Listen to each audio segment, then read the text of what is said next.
I cili e ka ndjekur me vëmendje në fakt historinë e fondeve I parë dhe ka përshtypjen ti duhet të jesh I parë që ke plasur letrën e Olafit nëse s'gaboj. Kam përshtypjen që po në korrik të vitit 2023. Ishte momenti ku dhe pas asaj ka ndodhur pastaj pas një investigimi ka ndodhur edhe marrja masave, pezullimi masave. Ca masa të shpejta. Gjatë gjithë këtij viti sa herë ishte çështja për bujqësinë, zoti Rama na premtonte që do të ishte vetëm një gjë një vjeçare sa të sqaroheshin se ne s'kemi abuzuar. Ndërkohë zonja Krifca, ministri që akuzohet si e përfshirë drejt për drejt në skemën me abuzimin e fondeve I parë është zhdukur. Në fakt Krifca nuk është zhdukur, është pjesë e kabinetit, është këshilltare e kryeministrit. Ajo që të bën Çfarë këshillon? Pikërisht për fondet e bujqësisë. Ajo që të bën habim fakt Flavio është fakti që dosja I parë ka të paktën në 2 vite që ndodhet në institucionet e drejtësisë shqiptare.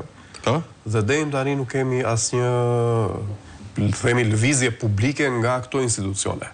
Nuk kemi parë ish ministran që të shkojnë në SPAK, nuk kemi parë zyrtarë të tjerë të lartë të ASHBR-s apo ministrisë që të shkojnë në SPAK. Ndoshta kanë shkuar ditë dielave siç po ndodh tashmë. Por e vërteta është kjo që ajo dosje vijon të qëndroj në sirtarët e plurosur të SPAK.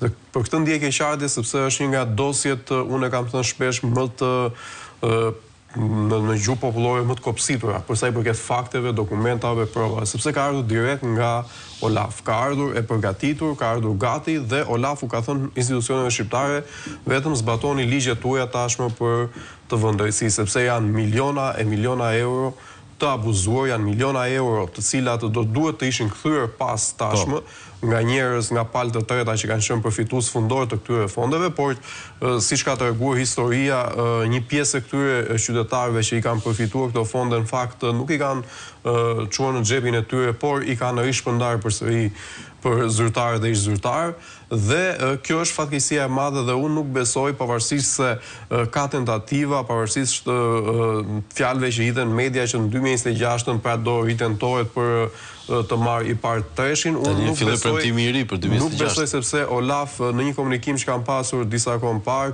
e ka bërë të qartë që pa u hetuar dhe pa u vënë para drejtësisë pikërisht ata njerëz që kanë abuzuar nuk do të ketë drejtë jeshile për Shqipërinë. Si do vjen para drejtësisë? Do të vjen, shiko, kjo është një histori e pasur. Drejtësi europiane, drejtësi shqiptare? Drejtësi shqiptare. Drejtësi, Olaf e ka bërë të vetën. Pra drejtësia europiane ka bërë të vetën në 2 aspekte. E para ka pezulluar ndihmat dhe e dyta ka kërkuar që parat të kthehen mbrapsht. Pra fondet e I parë 2 që janë abuzuar. Institucionet shqiptare tashmë janë përgjegjëse për të vënë para drejtësisë njerëzit që kanë abuzuar, që kanë lejuar shkeljet. Çështja është që në këtë le të themi aspekt ka shumë njerëz të përfshirë.